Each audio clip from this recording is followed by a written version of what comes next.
সচিবালয়ের একজন সামান্য দালাল, যে কমিশনের বিনিময়ে মানুষের ছোট বড় সব সমস্যার সমাধান করে দেয়। কিন্তু এই সাধারণ দালালের হাত নাকি বহু উপর মহল পর্যন্ত বিস্তৃত। এমপি, মন্ত্রী, বিচারক সবাই তার নখদর্পণে। এই প্রভাবকে কাজে লাগিয়ে সে কামিয়ে নেয় হাজার হাজার কোটি টাকা। প্রশ্ন হলো, একজন সাধারণ কর্মচারীর পক্ষে কি এই বিশাল পরিমাণ অর্থ হজম করা সম্ভব, নাকি এই অসম্ভব অর্থের ভার তাকেই এক জটিল সমস্যার জালে জড়িয়ে ফেলবে? জানতে হলে আমাদের ফিরে যেতে হবে ৩৬ বছর আগের একটি নির্মম অধ্যায়ে, যা এই গল্পের বীজ বপন করেছিল।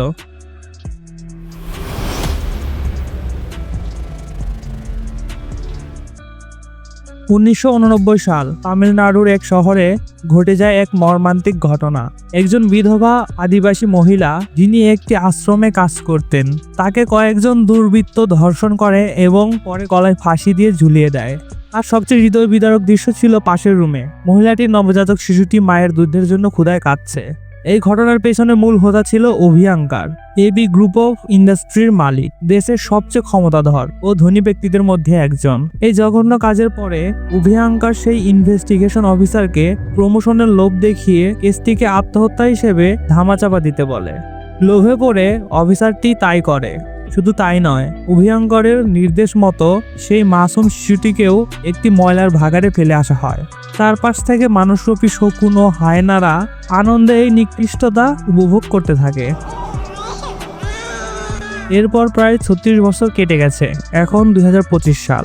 দেশ কর্পোরেট কেন্দ্রিক হলেও গরিব নিচু জাতির উপর জুলুম করা থামেনি। এই সময়ের প্রভাবশালী ব্যক্তিটি হলেন কিট্টু। সাধারণ দালাল হলেও তার কানেকশন এতটাই শক্তিশালী যে জজ, মিনিস্টার, সচিব সবার সাথেই তার ভালো সম্পর্ক। সে নিমিষেই যে কোনো সেটেলমেন্ট করে দিতে পারে। যেমন শিবমানি নামের এক লোক তার পুত্রবধূকে রেভিনিউ ডিপার্টমেন্টে ট্রান্সফারের জন্য এইচআর মিনিস্টারের পিএ নাগেন্দ্রন, যে আবার মন্ত্রীর শালা এবং বড় বাটপার, তাকে ৪০ লক্ষ টাকা ঘুষ দিয়েছিল, কিন্তু কাজ হয়নি। তোর পরামর্শে শিবমানি কিট্টুর কাছে আসে। কিট্টু শুধু ৪০ লক্ষ টাকা উদ্ধারই করে দেয় না, বরং বিনিময়ে ১০ লক্ষ টাকা কমিশন নিয়ে সেই পিএকে টাকা ফেরত দিতে বাধ্য করে। এমনকি এই ঘটনার জেরে এইচআর মিনিস্টারকে অন্য ডিপার্টমেন্টে ট্রান্সফার করে দেওয়া হয়। আইজি এবং ডিস্ট্রিক্ট কালেক্টরও জড়িত থাকায় সরিয়ে দেওয়া হয় তাদেরকেও। কিট্টু সচিবালয়ে ঢুকলে তাকে এত সম্মান করা হতো, মনে হতো যেন কোনো সচিব ভেতরে ঢুকেছে। তদন্তে জানা যায় কিট্টু এখন পর্যন্ত ৬,২৩৬ কোটি ২৪ লক্ষ টাকার কমিশন খেয়েছে। কিট্টু কিন্তু এক জায়গায় দুর্বল ছিল, তাকে অভিয়াঙ্কারের পিয়নের মতো হুকুম মানতে হতো। অভিয়াঙ্কার ছিল তার সবচেয়ে বড় বস, যে কিনা কিট্টুর ক্ষমতার উৎস এবং একই সাথে তার জীবনের সবচেয়ে বড় শত্রু। প্রতিশোধের সূচনা হয় যখন অভিয়াঙ্কারের শালা, একজন স্কুল প্রিন্সিপাল, এক ছাত্রকে নিয়ে নির্যাতন করে মেরে ফেলে এবং সেটা ধামাচাপা দেওয়ার চেষ্টা করে। কিট্টু আইনি প্রতিক্রিয়ায় না গিয়ে অন্য পথ বেছে নেয়।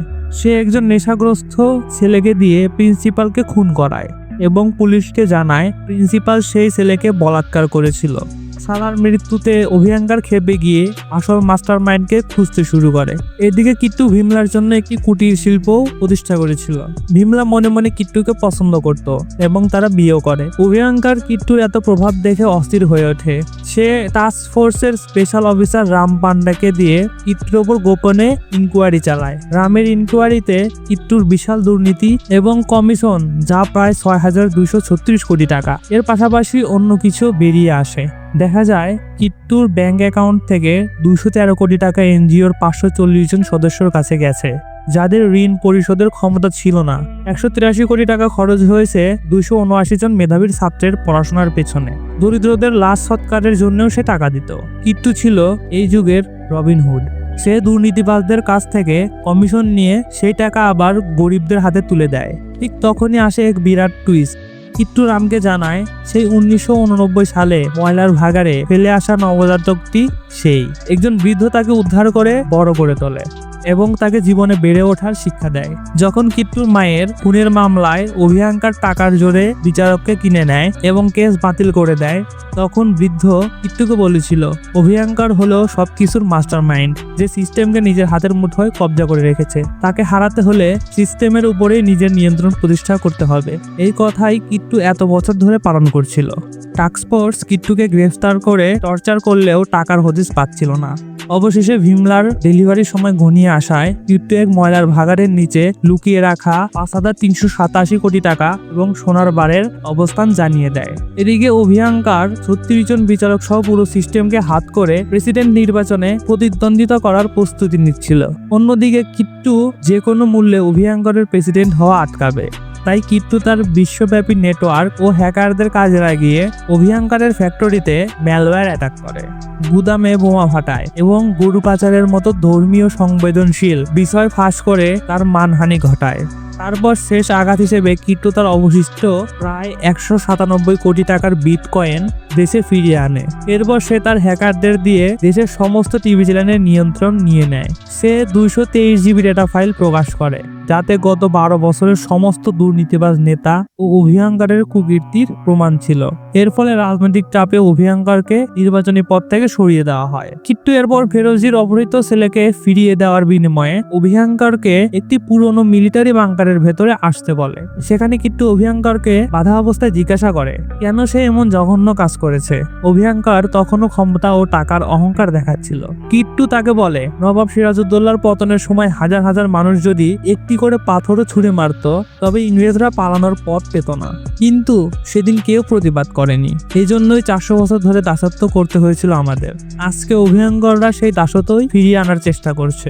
এই বলেই কিট্টু একটি তরবারি তুলে নিয়ে অভিয়াঙ্করের খেল খতম করে। পুলিশ বাংকার ঘিরে ফেললেও কিট্টু অসংখ্য টানেলের মধ্য দিয়ে পালিয়ে যায়। এদিকে তার স্ত্রী ভিমলা একই জায়গায় সন্তান জন্ম দেয় যেখানে কিট্টুর জন্ম হয়েছিল। সিস্টেমের বিরুদ্ধে কিট্টুর এই একা লড়াই শেষ হলো, কিন্তু তার মানবিক মিশন থেমে গেল না।